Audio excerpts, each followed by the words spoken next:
I am about to make some chicken and potatoes. So let's get into it. Okay, I seasoned my chicken.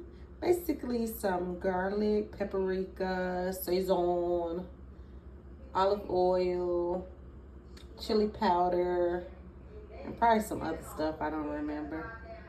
But there we go. And then I'm gonna start mixing all my stuff together. Onions, potatoes. All right, now there's my seasoned chicken and onions.